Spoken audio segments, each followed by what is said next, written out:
نحمده ونصلي على رسوله الكريم أما بعد أعوذ بالله من الشيطان الرجيم بسم الله الرحمن الرحيم يا أيها الذين آمنوا اتقوا الله حق تقاته ولا تموتن إلا وأنتم مسلمون صدق الله العظيم. محترم حاضرین جمع، بزرگ و دوستوں اور میرے عزیز ساتھیوں، جیسا کہ ہم اچھی طرح جانتے ہیں کہ اس وقت پورے عالم میں اور خاص طور پر ملک عزیز میں ایک بات عام ہوتی جا رہی ہے اور ایک گناہ عام ہوتا جا رہا ہے اور ایک جرم بہت بڑھتا جا رہا ہے. تو آج ہم اس گناہ کو، اس جرم کو سمجھیں گے، اس کی وجوہات کو سمجھیں گے اور اس سے بچنے کی کیا کیا ذرائع ہیں اور اس کے عام ہونے کی کیا کیا وجہ ہے اس کو سمجھیں گے. اور صرف آج ہی نہیں، کیونکہ یہ موضوع اتنا وسیع ہے کہ یہ 20 منٹ اور 15 منٹ میں کور نہیں ہوگا، بلکہ 2-3 جمعہ اس میں کم سے کم جائیں گے. تو جس چیز کی میں بات کر رہا ہوں وہ ہے ارتداد کا جرم.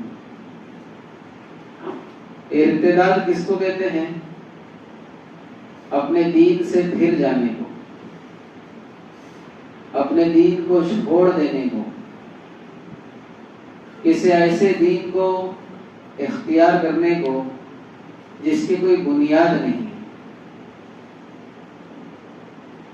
تو سارے الفاظ میں یہ سمجھیں، جو مسلمان، جو ایمان والا دین اسلام کو چھوڑ دیتا ہے اور کسی اور دین کو اپناتا ہے، اس کو کہتے ہیں مرتد، اور اس عمل کو کہتے ہیں ارتداد.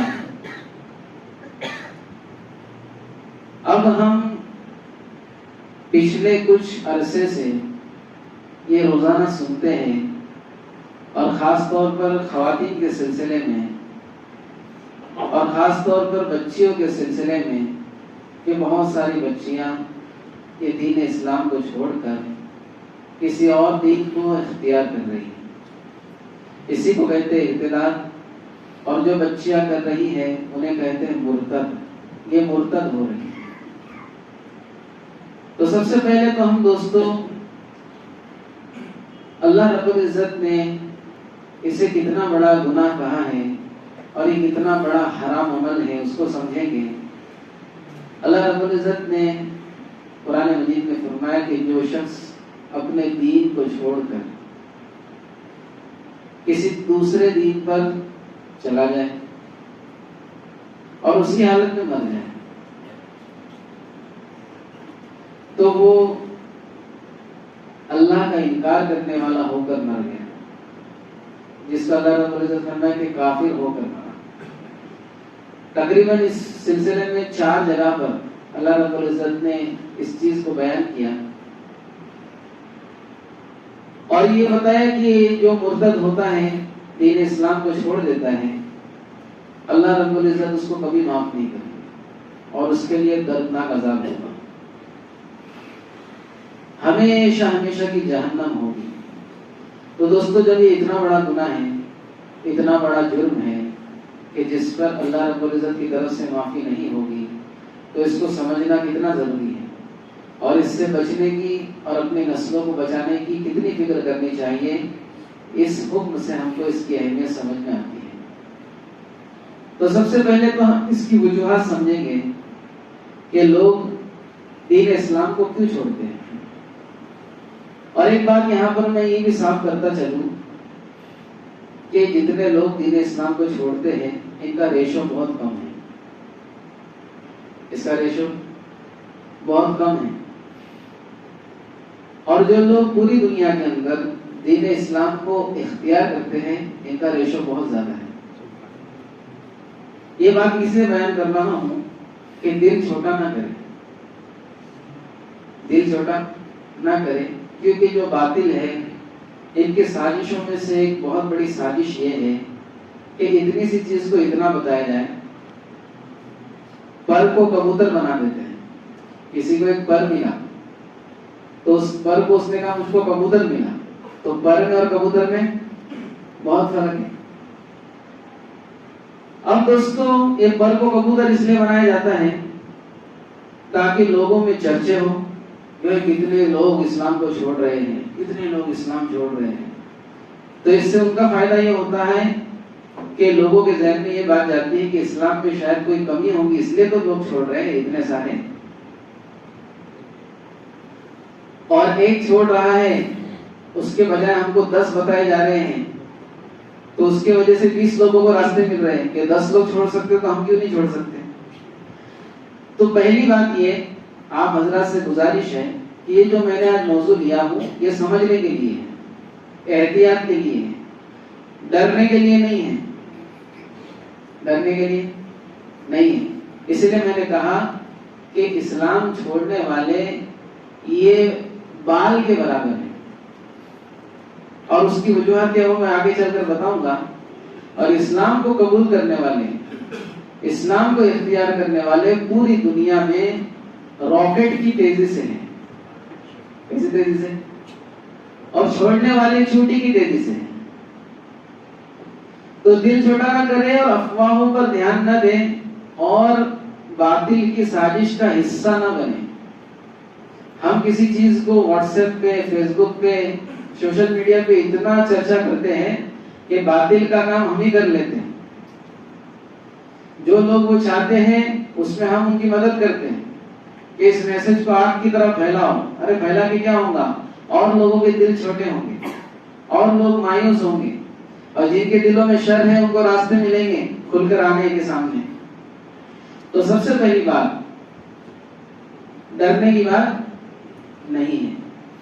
اللہ رب العزت نے قرآن مجید کے اندر ایک جگہ پر ایسے لوگوں کو دھمکی دی کہ اگر کوئی دین پر نہیں چلتا, دین کو چھوڑتا ہے, تو اللہ رب العزت ان کی جگہ پر ایسے لوگوں کو لا کر کھڑا کریں گے.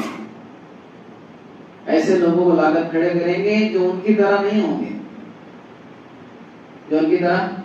اس میں ہمارے لیے بھی ڈرنے کی بات ہے کہ اللہ رب العزت ہم سے یہ چاہتے ہیں کہ دین پر 100% عمل کرو. آدھا تیتر اور آدھا بٹیر مت بنو, بننا ہے پورا پورا بنو. اس لیے فرمایا ادخلوا فی السلم کافہ, اسلام میں پورے پورے داخل ہو جاؤ, یعنی پورے پورے مسلمان بن جاؤ. اگر نہیں تو پھر ہم ایسے لوگوں کو لائیں گے, تم کو ہٹائیں گے پہلے. ارے بھائی کسی کو لانا ہے تو ایک کی جگہ خالی کرنی ہوگی نا. ابھی جمعہ کی نماز کتنے امام پڑھائیں گے؟ ایک ہی امام پڑھائے گا. ڈرائیونگ کے لیے ڈرائیور گاڑی چلا کتنے لوگ چلائیں گے؟ ارے ایک ہی چلائے گا بھائی. 2 جن کے ہاتھ میں اسٹیئرنگ دے دیا تو ایکسیڈنٹ ہو جائے گا. تو اللہ رب العزت سب سے پہلے چھٹائی کریں گے. جو لوگ مسلمان کو نام کے ہیں مگر وہ اسلام کو جس طرح اللہ چاہتے ہیں اس طرح فالو نہیں کرتے, تو اللہ رب العزت ایسے لوگوں کو پہلے ہٹائیں گے کہ تیری ضرورت نہیں, ہٹ جائے. پھر ان لوگوں میں سے ایسے لوگوں کو لا کر کھڑا کر دیں گے جن کو ہم بہت برا سمجھتے تھے, جن کو ہم جو ہے کافر اور فاسق اور مشرک کہتے تھے. ایسے لوگوں کو اللہ رب العزت پکا ایمان والا بنائیں گے. تو یہ ڈرنے کی بات ہے. حضرت ابو محذورہ رضی اللہ عنہ, ایک واقعہ ذہن میں آ گیا, آپ کو بتانا چلوں. اللہ رب العزت جب ہدایت دینے پہ آتا ہے تو کیسا دیتا ہے. مکہ فتح ہو چکا تھا, ہر جگہ پر اسلام کا بول بالا, اسلام میں لوگ جھوم کر جو آ رہے تھے. اللہ کے نبی صلی اللہ علیہ وسلم کسی سفر میں تھے. اب ایک جگہ پر اللہ کے نبی صلی اللہ علیہ وسلم نے پڑاؤ ڈالا, ظہر کی نماز کا وقت ہو گیا. اللہ کے نبی صلی اللہ علیہ وسلم نے حضرت بلال کو اذان کا حکم دیا کہ وقت ہو گیا ہے, ظہر کی نماز کے لیے اذان کہی جائے. حضرت بلال رضی اللہ عنہ اذان کے لیے کھڑے ہوئے اور اذان کہی, اللہ اکبر اللہ اکبر، اذان شروع ہوئی۔ اب جہاں پر اللہ کے نبی صلی اللہ علیہ وسلم نے پڑاؤ ڈالا تھا، جہاں پر نماز پڑھنی تھی، اس جگہ پر ایک چھوٹا سا پہاڑ تھا، اس کے پیچھے کچھ نوجوان بکریاں چرا رہے تھے، چھوٹی سی ایک چٹان تھی، اس کے پیچھے کچھ نوجوان بکریاں چرا رہے تھے۔ ان میں سے ایک حضرت ابو محذورہ تھے، نوجوان لڑکے، کم عمر لڑکے۔ اب جب اذان کی آواز سنی ہے تو وہ ایمان والے نہیں ہیں، لیکن اذان کی آواز کا مذاق اڑانے کے لیے انہوں نے بھی وہاں سے اذان دینی شروع کی۔ حضرت بلال اللہ اکبر کہتے ہیں، وہاں سے ابو محذور اللہ اکبر کہتے ہیں، لیکن نیت مذاق اڑانے کی ہے۔ اب اللہ کے نبی صلی اللہ علیہ وسلم جب اذان مکمل ہوئی تو جتنے وہاں پر بکری چرا رہے تھے لڑکے، نوجوان لڑکے، ان کو سب کو بلایا۔ حضرت علی رضی اللہ عنہ اور حضرت زبیر یہ دونوں گئے اور ان نوجوان لڑکوں کو پکڑ کے لائے، بولے چلو۔ اب وہ ڈر گئے۔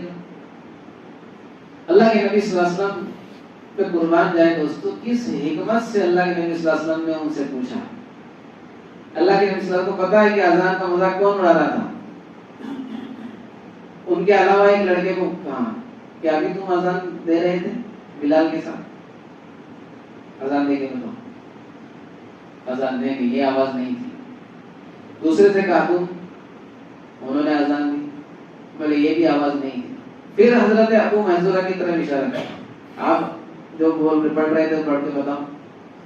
تو ابو محذورہ نے اذان دی۔ اللہ کے نبی صلی اللہ علیہ وسلم نے قریب بلایا اور کہنے لگے یہی وہ آواز ہے، یہی وہ آواز ہے، یہی وہ آواز ہے۔ سر کے اندر ہاتھ پھیرا اور دعا دی اور سینے پر ہاتھ پھیرا کہ اللہ رب العزت اس کو ہدایت دے اور اس کی زندگی میں برکت دے۔ فوراً جو مذاق بھرے جملے تھے وہ حقیقت کی شکل اختیار کر کے ابو محذورہ کی زبان سے نکلے، اشہد ان لا الہ الا اللہ واشہد ان محمد رسول اللہ۔ فوراً ایمان قبول کر لیا۔ اللہ کے نبی صلی اللہ علیہ وسلم نے ابو محذورہ سے کہا، اے ابو محذورہ جاؤ، اب تم آج سے مکہ کے مؤذن، مسجد حرام کے مؤذن بن گئے، تم جاؤ۔ حضرت ابو محذورہ اس دن سے لے کر مرتے دم تک مسجد حرام کے مؤذن رہے، اور روایت میں آتا ہے 300 سال تک ان کی نسلوں میں وہ اذان دینے کا سلسلہ چلتا رہا۔ معلوم ہوا دوستو، اسلام میں اللہ کے نام میں ایسی برکت ہے کہ اگر اس کو کوئی ایسی نیت سے بھی پڑھ لے، ایسی نیت سے بھی اپنے زبان سے ادا کر لے، تو اللہ رب العزت اس کے دل میں ہدایت کا نور دیتے ہیں، بشرطے کہ اس کے دل میں سچائی ہونی چاہیے۔ تو اللہ رب العزت ایسے لوگوں کو لا کر کھڑا کر دیں گے، اور جو پرانے ہوں گے لیکن اسلام کی ناقدری کر رہے ہوں گے، اللہ ان کو ہٹا دیں گے۔ تو ارتداد یعنی اللہ کے دین کو چھوڑ کر دوسرا دین اختیار کرنا، اس کی سب سے پہلی جو وجہ بتائی جاتی ہے، سب سے پہلا جو ریزن بتایا جاتا ہے عام لوگوں کے لیے، صرف بچیوں کی بات آگے آئیں گی، عام لوگوں کے لیے کہ عام لوگ، مردوں کا ریشو اس میں بہت کم ہے ارتداد میں، لیکن اگر مرد بھی مرتد ہوتے ہیں تو اس میں ریزن یہ ہوتا ہے، اس کی وجہ اور سبب یہ ہوتا ہے کہ علم کی کمی کی وجہ سے لوگ اسلام کو چھوڑتے ہیں۔ اب یہاں پر ہمارے یہاں پہ ماحول نظر آ رہا ہے، ہم میں سے بہت سارے لوگوں کو معلومات ہیں، لیکن تھوڑا اگر ہم ہٹ کر کسی علاقے میں چلے جائیں، دیہاتوں میں چلے جائیں، اور مہاراشٹر میں بھی ایسی جگہ ہے کہیں کہ کسی ایسے علاقے میں مراٹھواڑہ سائڈ میں کہیں پر چلے جائیں تو وہاں پر پہچاننا بھی مشکل ہو جائے گا۔ ان کا لباس بھی ویسا، ان کی بات چیت بھی ویسی، ان کا رہن سہن بھی ویسا۔ تو ایسے علاقوں کے اندر وہ دوستوں علم کی بڑی کمی ہوتی ہے۔ ایسے بھی بعض علاقے ہیں ہمارے ہی ملک کے اندر کہ اگر کسی کا انتقال ہو جائے تو اس کو غسل دینے کے لیے کوئی بندہ اویلیبل نہیں رہتا، اس کو ایسی بس پانی وانی ڈال کے دفنا دیتے، کفن پہنانے کا کسی کو طریقہ نہیں معلوم۔ بعض علاقوں کے اندر میں نے یہ بھی سنا ایک معتبر شخص سے کہ 100 کلومیٹر دور سے جو ہے لانا پڑتا ہے کفن پہنانے والے 100 کلومیٹر دور سے کہ بھائی فلاں جگہ انتقال ہو گیا 100 کلومیٹر جانا ہے وہاں پر کفن وغیرہ دینا ہے اور پھر وہاں سے واپس آنا ہے. تو ایک چیز یہ ہے ارتداد کی وجہ، ارتداد کا سبب کہ علم کی کمی، کہ لوگوں کو پتہ ہی نہیں ہے کہ اللہ کیا ہے، رسول کیا ہے. بہت سارے لوگوں کو کلمہ پڑھنے نہیں آتا. اب دوستو اس کے اندر جو جہاں کہیں علم کی سطح کی کمی ہے، ایمان کی سطح کی کمی ہے، اس کے ذمہ دار ہم یہاں پر بیٹھے ہوئے لوگ بھی ہیں. کیونکہ ہم نے صرف اور صرف اپنے دین پر، اپنے علم پر، اپنی مسجد پر، اپنے علاقے کے اوپر اکتفا کر لیا اور ایسے لوگوں کی ہم نے فکر نہیں کی. اب دوستو جتنی بھی بے دینی، جتنے لوگ بغیر ایمان کے دنیا سے جا رہے، باوجود یہ کہ ایمان والوں کے نام ہیں ان کے، تو ہمارے حصے میں بھی وہ گناہ آ رہا ہے. اس لیے دوستو اللہ کے نبی صلی اللہ علیہ وسلم نے ارشاد فرمایا اس شخص میں کوئی خیر نہیں جو دن بھر میں مسلمانوں کے خیر کے سلسلے میں کوئی بات نہ سوچے. کم سے کم سوچنا ہے. تو اس شخص کے اندر کوئی خیر نہیں جو کم سے کم دن بھر میں یہ نہ سوچے کہ مسلمانوں کی دینی اور دنیاوی ترقی کیسے ہوگی. تو سب سے پہلی وجہ میں نے آج بیان کی، وقت ختم ہو گیا، کہ علم کی کمی، اسلام کا نالج ہی نہیں ہے. تو ایسے لوگوں تک علم کا پہنچانا ہی ہماری ذمہ داری ہے.